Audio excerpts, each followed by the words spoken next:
Jadi ada orang tengah yang meminta atas nama Datuk Seri Najib $1 bilion US dollars. Tapi itu sebelum perolehan dibuat. Mungkin selepas perolehan dibuat, oleh kerana jumlah perolehan itu lebih rendah, 3.4 bilion ringgit, kemungkinannya komisen yang telah pun dibayar adalah lebih rendah seperti apa yang kita telah kata, 500 juta kepada Perimeka dan juga 140 juta kepada Terasasi. YB Tony, orang di luar sana tertanya-tanya siapa itu sebenarnya Altan Tuya Syaribu dan apa kaitannya dengan kes ini? Kita pun nak tahu Altan Tuya ni, kalaulah beliau hanya seorang penterjemah sahaja, kenapa beliau perlu mati ataupun dibunuh? Dan bukan dibunuh oleh sesiapa, tetapi dibunuh oleh 2 orang ahli bodyguard ataupun ahli tentera yang menjaga Perdana Menteri. 2 orang ahli bodyguard Perdana Menteri telah pun membuat pembunuhan tersebut. Perdana Menteri pada masa ini Datuk Seri Najib Razak. So, mengapa adanya kaitan dengan bodyguard Datuk Seri Najib dengan Altan Tuya, dengan bahawa Altan Tuya telah pun pergi ke negara Perancis bersama dengan Abdul Razak Baginda. Ini telah pun menimbulkan banyak kecurigaan, yang banyak isu-isu sensasi yang kita belum mendapat jawapan. Dan oleh kerana kita belum mendapat jawapan, kita ramai orang mensyaki ada kaitan-kaitan yang tidak yang kita rasa perlu disiasati oleh semua agensi di Malaysia, tetapi seperti apa yang dikatakan oleh Cynthia, langsung tidak dijalankan.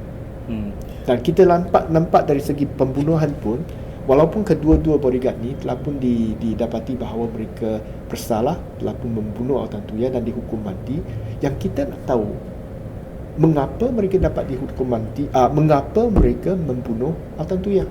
Sampai hari ini kita pun tak tahu kenapa mereka membunuh Altan Tuya. Mesti ada dalang di belakang. Tak mungkin 2 orang ahli polis daripada pasukan bodyguard Datuk Seri Najib akan pergi buat saja bunuh Altan Tuya tanpa sebarang arahan ataupun motif. Sampai hari ini kita tak tahu motif lagi mengapa Altan Tuya telah pun dibunuh. Mungkin saudara Cynthia ada pandangan siapa dia sebenarnya Altan Tuya dan mengapa beliau dibunuh? Kisah Altan Tuya ni berterusan untuk beberapa tahun. Dia dibunuh pada tahun 2006.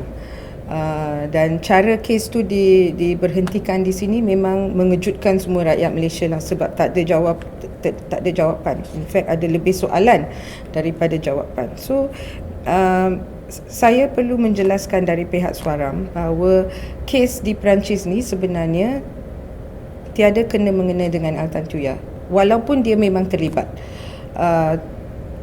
Kes ini adalah tentang wang rompakan, rasuah wang rakyat Malaysia dan rakyat Perancis yang disalahguna.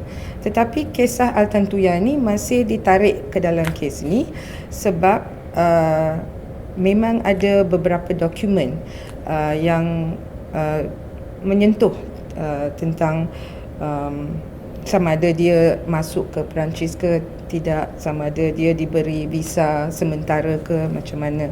Dan kalau dia telah pun masuk dengan cara yang lain melalui diplomatic channels ataupun menggunakan identiti yang berlainan dan sebagainya. So ini memang memberi satu lagi dimensi yang bertambahlah kepada misteri, kepada spy thriller yang you cakapkan tadi, because we really tak tahu apa peranan dia yang sebenarnya. Pihak Perancis mereka fikir mungkin dia seorang pengintip yang mengintip untuk kompetitor yang lain. So mereka pun macam tak nak berapa nak siasat. Tapi walaupun tak nak, nama dia ditarik juga ke dalam. So kita tunggulah apa sebenarnya jawapan yang kita boleh dapati daripada isu Altan Tuya. Dan satu lagi yang saya nak tambah, bila bapa Altan Tuya datang ke Malaysia pada bulan April, dia telah dalam satu mesyuarat tertutup dengan Suaram, dia telah bagi tahu bahawa Altantuya telah memberitahunya bahawa dia datang ke Malaysia that last time sebelum dia dibunuh kerana dia nak menerima komisen berjumlah 0.03 ataupun 0.003. Bapak dia lupa berapa kosong lah. Komisi kepada dia yang berjumlah antara RM500,000 sehingga RM1 juta. And dia telah pun membagi tahu bapa dia bahawa Razak Baginda adalah teman lelaki dia dan telah pun memberi kepercayaan kepada dia dan dia memang akan mendapat komisi dan share daripada urus niaga ni. So kita tahu apa sudah berlaku bila dia datang ke sini, dia dibunuh dan Mr. Sharibu, bapa dia juga dimasukkan dalam senarai saksi dan sudah pun maklumkan dia bersedia untuk memberi testimoni sebab dia rasa pembunuhan anak dia is link to peranan dia dalam urus niaga dan dia memang tahu segala-galanya yang berlaku. So kalau dia bukan penterjemah, apakah peranan dia yang sebenarnya? Ini yang perlu dijawab. Saudara Tony, ini bukan kali pertama Kerajaan Barisan Nasional terpalit dalam isu rasuah ini. Terutamanya Kementerian Pertahanan.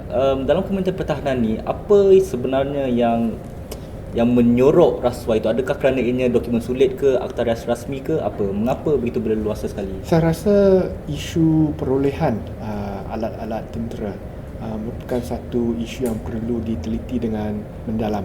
Sebab perolehan-perolehan ini berjumlah besar, berbilion-bilion ringgit setiap tahun. Dan tahun lalu saja kita telah pun menandatangani dua buah perolehan, satu 7.5 bilion untuk beli kereta perisai, 257 buah kereta perisai daripada syarikat DRB Highcom. Dan sebelum tu kita beli 6 buah kapal peronda dengan harga 9 bilion ringgit daripada Bow State Naval Shipyard. So jumlah perolehan daripada Kementerian Pertahanan ini semuanya besar-besar tetapi tidak ada ketulusan langsung.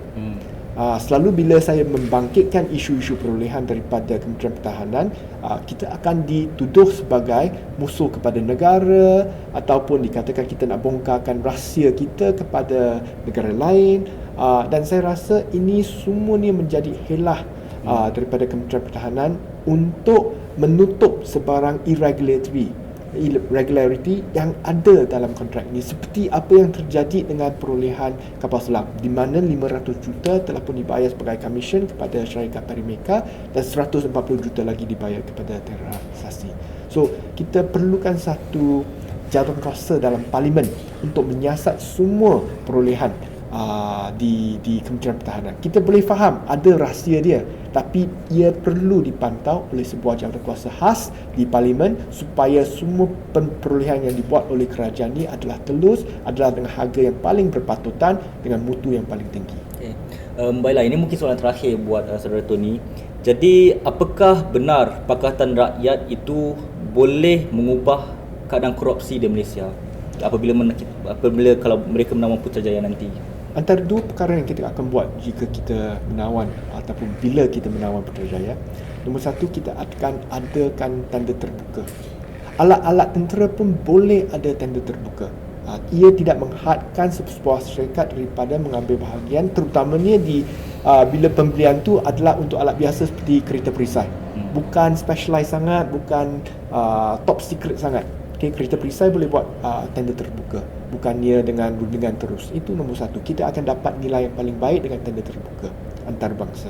Nombor dua, kita akan adakan ketulusan dan juga accountability, iaitu kita akan tubuhkan satu jawatankuasa khas dalam Parlimen untuk meneliti kesemua bajet dan juga perolehan yang dibuat oleh Kementerian Pertahanan. Ini adalah penting sebab banyak kementerian sekarang adakan tender terbuka, tapi Kementerian Pertahanan masih mempunyai sikap untuk memberikan kontrak-kontrak besar secara rundingan terus, dan ini telah pun membawa kecurigaan bahawa mereka telah pun membayar dengan harga yang jauh lebih tinggi daripada apa yang kita boleh perolehi daripada pasaran. Kita sebagai warga negara Malaysia yang prihatin harus bertanya kepada diri kita sendiri, apa yang sudah terjadi kepada negara kita?